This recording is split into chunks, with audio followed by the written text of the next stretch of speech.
Hello, this is Willie again coming at you. This is my fifth video. This is chapter 5 of Genesis.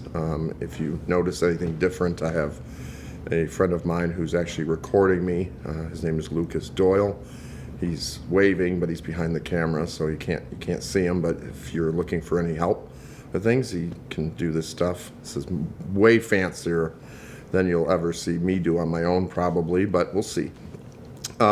So again, like I say in most of my videos, before you attempt to read or listen, I would recommend you pause and read chapter 5. Now, like I said in the last chapter, this is a genealogy.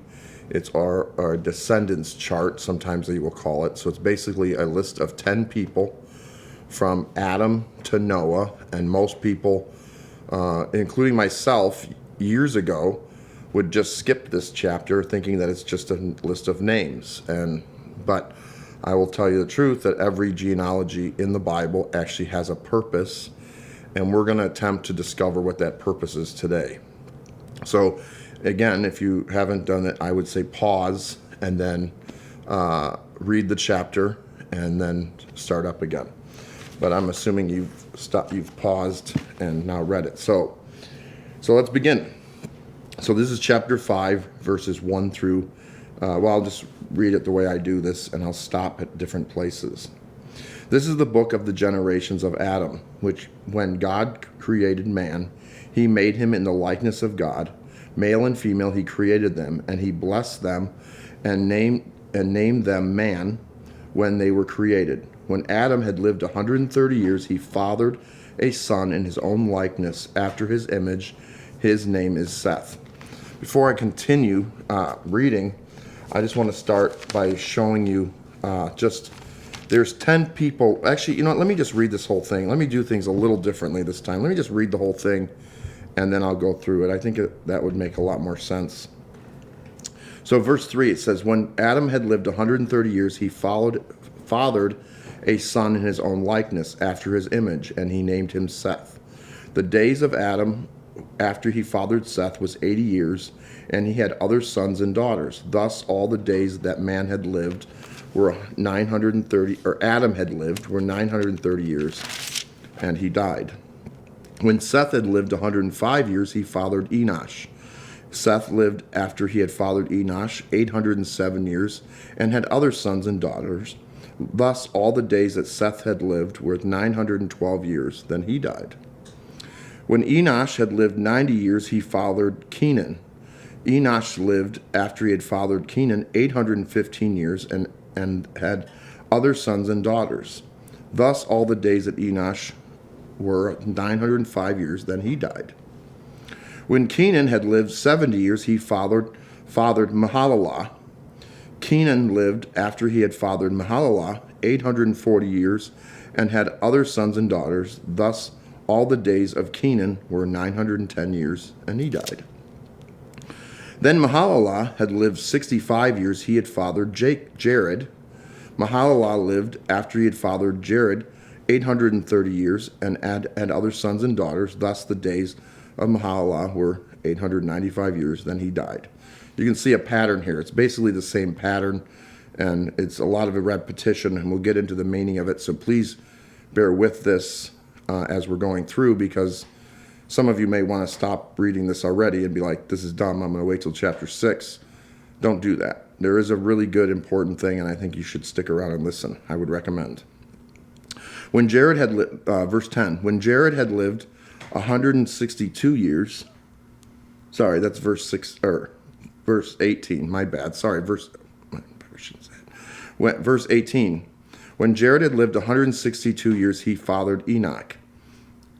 Jared lived after he had fathered Enoch 800 years, and had other sons and daughters. Thus all the days of Jared were 962 years, then he died. When Enoch had lived 65 years, he fathered Methuselah. Enoch walked with God after he had fathered Methuselah 300 years, and had other sons and daughters. Thus all the days of Enoch was 365 years.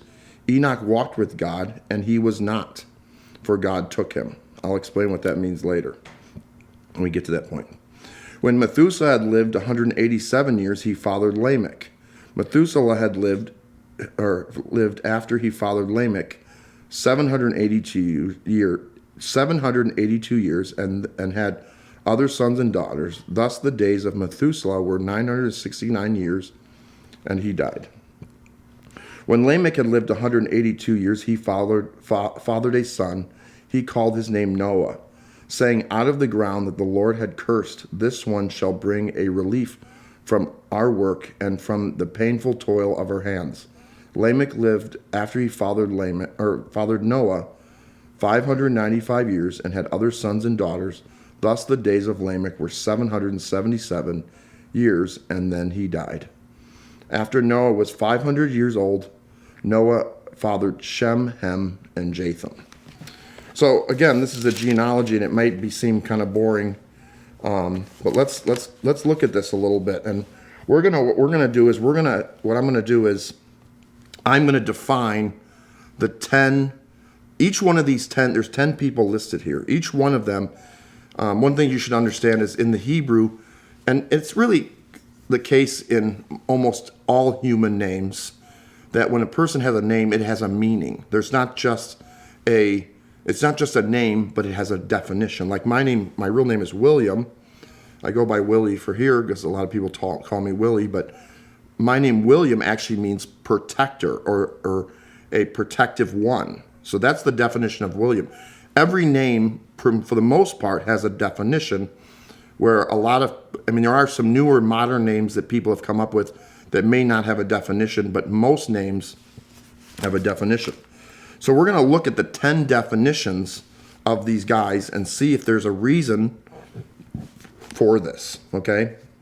Now, one thing too I'd like to say is, you notice that they're not showing all the names. Cain and Abel aren't mentioned here. There is a lot of descendants that the time frame from Adam to Noah is about 1,600 years. And they're only naming these 10, and there's a particular reason why these 10 are mentioned. And I'm going to show you a chart when we get to the end of this, showing you how the descendants work and how the time frame works. And that's over here, but I'll show you that in a little bit. So the first name was mentioned is Adam. We know of Adam because we saw him in the Garden of Eden. Adam, and I made a sheet for this one. Some of this stuff comes from different. I actually learned this a long time ago, and I don't remember what the source was for this. But I've learned some other sources like Chuck Missler, if you know the name, very famous Christian speaker. I took some of this information from him and some of it from other sources that I don't remember their names. I'm sorry I keep prolonging this, but here's the thing. So Adam is the first name mentioned. The word Adam is also used in the Bible as a pronoun, individually as a human and in a collective sense as mankind. Biblically, Adam means man or mankind is created in.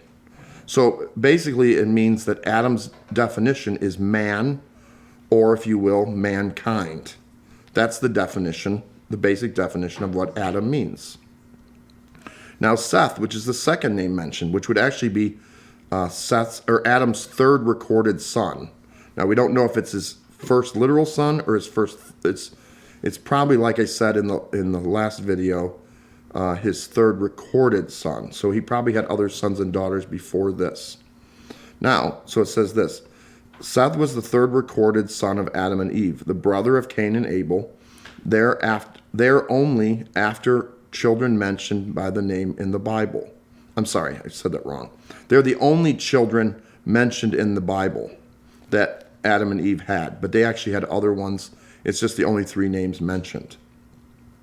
According to Genesis 4:25, Seth was born after Abel was murdered by Cain, and Eve believed that God had appointed him as a replacement for Abel.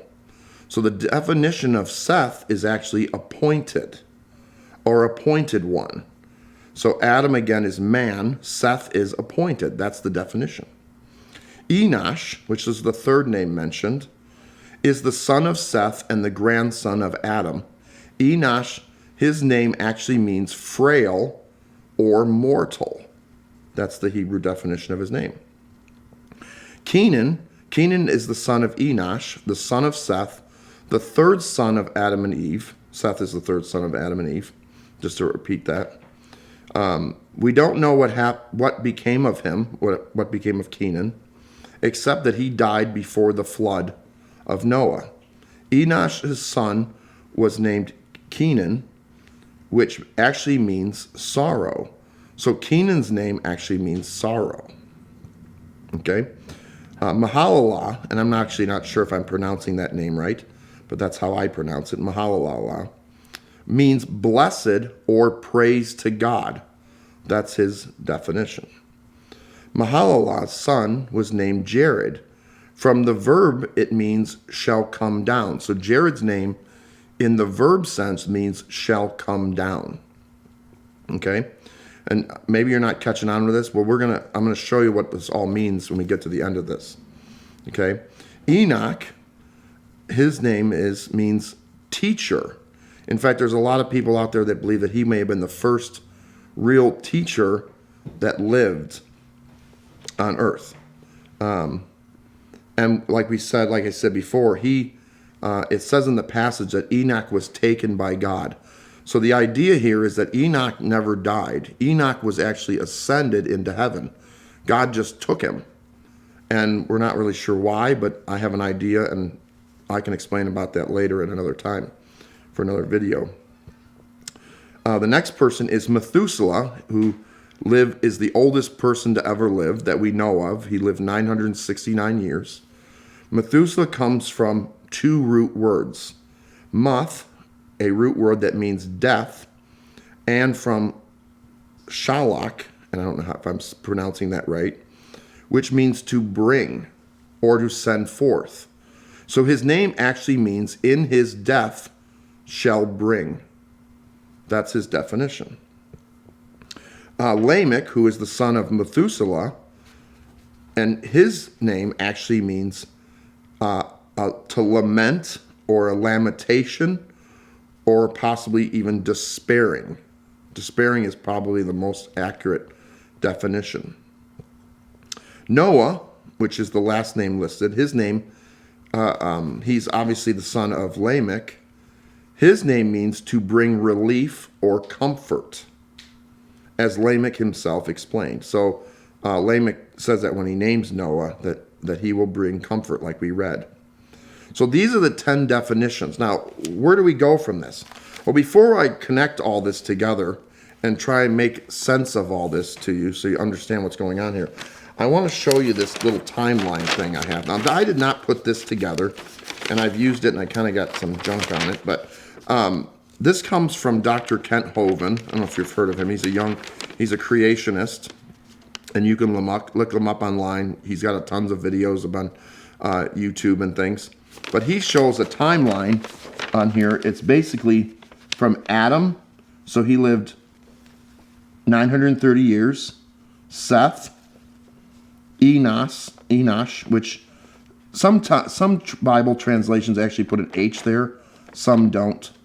But then you have Kenan, which again some translations actually have a K instead of a C. Not sure why they determined that.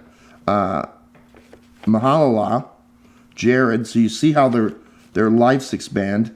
Enoch, who only was here 365 years, and then was taken, like I said. Methuselah, who lived 969 years. Lamech basically died before the flood came. And then Noah, who obviously survived the flood, which we'll talk about in the next 3 chapters, and lived on past the flood. And we see the flood here. So like, if you look at the time, I don't know if you can see that because I keep folding it, but the timeline from here to about 1644 years is when the Bible talks about the flood. So 1644 years after God created, the flood came, and everybody died except for Noah and his 3 sons and their wives, the 4 of them's wives. So I thought that was a cool chart to look at. Now, to understand this a little bit, these definitions are very important. They're not just there for random. Like I said, there's 10 names here. There are a lot of other people that lived. There's some of these people we only hear about in the genealogy. We don't hear much about them other places. So then you got to ask, well, why are these 10 people here and why are their definitions so important? So just to review real quick what I said, these are the 10 definitions real quick without going into the details that I had mentioned originally. First one is Adam means man, okay, man or mankind. Seth means appointed. Enosh means mortal. Kenan means sorrow. Mahalalel means the blessed God. Jared means shall come down. Enoch means teaching. Methuselah means in his death. His death shall bring. I keep saying in his death. It's actually his death shall bring. And Lamech means despairing. And Noah means comfort. So if you add all those definitions together, you get this. When you add like is and thes and stuff in it, this is what you get. It says, man is appointed mortal sorrow, but the blessed God shall come down, teaching that his death shall bring despairing comfort. Let me read that again. I think it's important. Man is appointed mortal sorrow, but the blessed God shall come down, teaching that his death shall bring despairing comfort. Now, I don't know what your familiarity with the Bible is, but this is basically the first real mention of the gospel, which the gospel in the Bible means good news. And basically the good news is that God sent his son Jesus to come to earth to die for all people who have sinned, which all people have sinned. And then if you put your faith and trust in Jesus by asking Jesus to come into your life, and I could explain more on that if you want to, and you surrender your life to Jesus, then Jesus will send his Holy Spirit to come live in you, and you will live forever for him. And so basically what this is saying is that man is appointed mortal sorrow means man will sin. And we read that in a couple chapters ago when we read about Adam and Eve, and they took from the forbidden fruit, and God had to cover them up with skins. And then we saw last time with Cain and Abel, Cain kills his brother. So you see this mortal sorrow resulting in sin. But then years later, the blessed God shall come down. And basically what that means is that Jesus is God. He's the second part of the Trinity. He will come down to earth and he will die. Well, he did. He already came down and died. But from when this was written, it was that he was coming down. When he comes down, he will die, which he did, and he shall bring despairing comfort. So in other words, the despairing comfort is when you put your faith in Christ, you may have despairing things on earth, but you will be comforted. You will be comforted, because the reality is you may have issues that struggles on earth, but because you have Jesus, you can stand up, or you can withstand those. I hope that makes sense.